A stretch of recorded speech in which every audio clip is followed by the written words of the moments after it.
Are you ready for learning new events about chapter 3, the Lawrence Boy?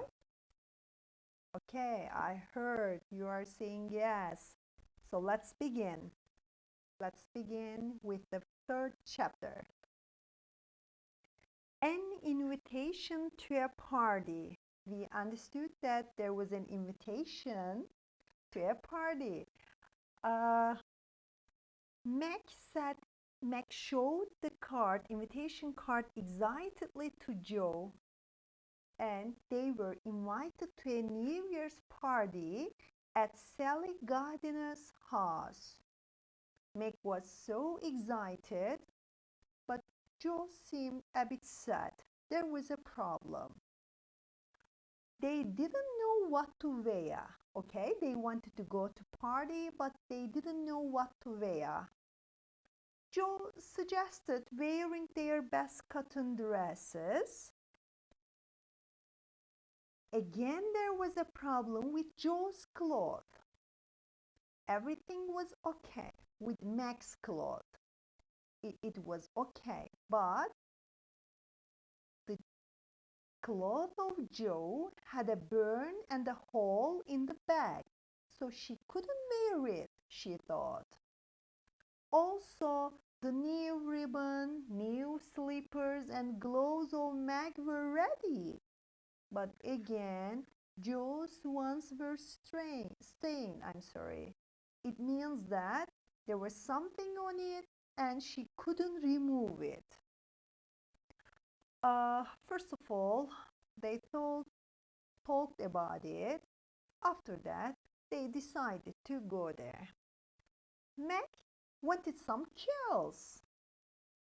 Joe said that, okay, I could do it. Let me deal with your hair. After doing it, you would have some kills. She would use hot tongs to make some kills. While she was doing it, Emmy felt a strange burning smell. Uh, but Joe said that it is the wetness drying. Don't worry. Emmy said, what a strange burning smell. Emmy felt a strange burning smell.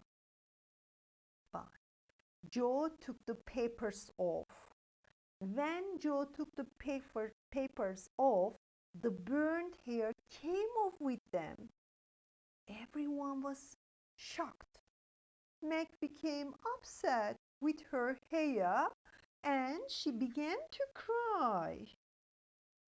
Oh, she said that, what have you done to my hair? She cried. Joe said unhappily, I always get things wrong. I'm so sorry. So both of them looked sad. And they talked again. At last, they were ready to go to party. Let's look at the photo. I'll take the papers off now and you'll see lots of little kills, said Joe. This girl was Joe, and this one was Meg. They wanted to go to the party and she wanted some kills, but she burned her hair. At the party, they went off to the gardener's house. Mrs. Gardiner welcomed them kindly. Meg began to dance. She enjoyed herself by dancing. Again, there was a problem. Joe wasn't into dancing. Joe wasn't into parties. She wasn't into girlish talk.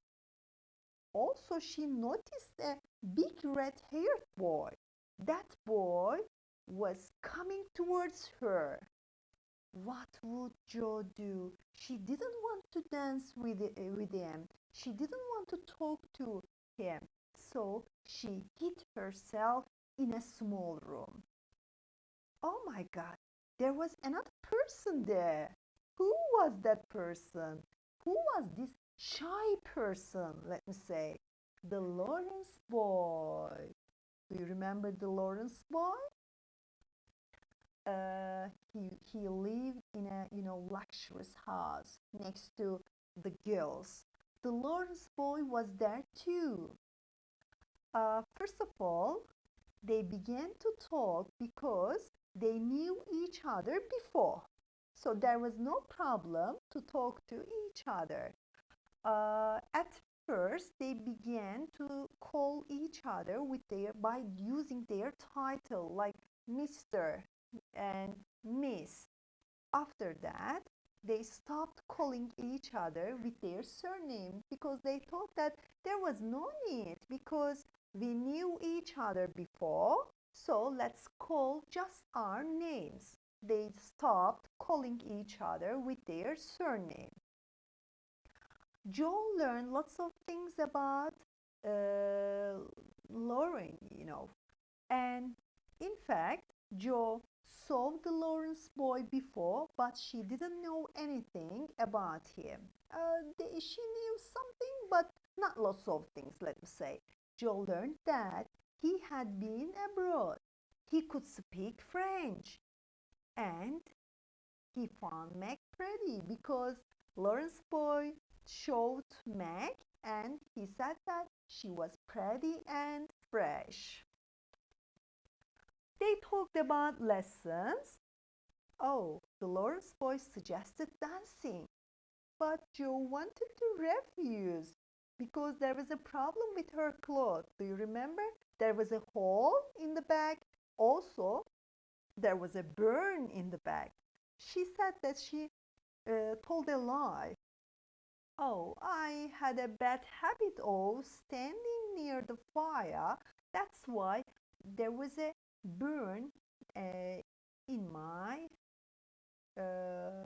what is it? Dress. Okay, in my dress, she said. But the Lawrence boy said that never mind. Joe, in fact, supposed that this boy would laugh at her, but he didn't laugh. He just said, never mind. After that, Joe agreed to dance with him. They danced together. When the music stopped, they sat down. At that time, Meg saw Joe and waved at Joe. Uh, the two girls went to the side room.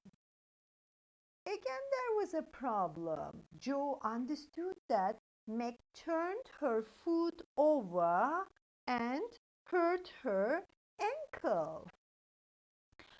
Joe said that she wasn't surprised because Meg was wearing those stupid high shoes, so it was normal to hurt her ankle. Look at here. While they were dealing with this problem, they began to think how to go back home. At that time, Meg wanted some coffee also. Joe fetched some coffee to her, but again, Joe dropped the coffee down the front of her dress. She was trying to clean it off with Meg's glove when she heard the Lawrence boy's voice. Can I help you? He said. The three of them had a happy time by talking and eating till Hannah came. But what did they drink? What did they eat? Let's talk about it. When he came, he was holding cake and he was holding coffee. So they started to drink and eat this. After that, Hannah came and it was time to leave the party. Oh, when Meg stood up, she felt the pain again. So she couldn't stand on it. The Lawrence boy offered to take them home in his grandfather's carriage. First of all, the girls thought, but there was no solution except, accepting this. He sat with the driver. Two girls sat with Hannah inside the carriage. They talked about the party excitedly, and they learned that Sally's friend Annie Moffat asked Meg to stay with her for a week in the spring. When they came home, they thanked the Lawrence boy. After that, they tried to go quietly into the house. But two little girls were waiting for them. They were so excited. They wanted to learn something about the parties and they cried out, "Tell us about the party! Tell us about the party!" Okay, it is the end of the third chapter. I hope you understood. Of course, you'll understand better by answering the questions in our worksheet. In the second video, let's try to answer this.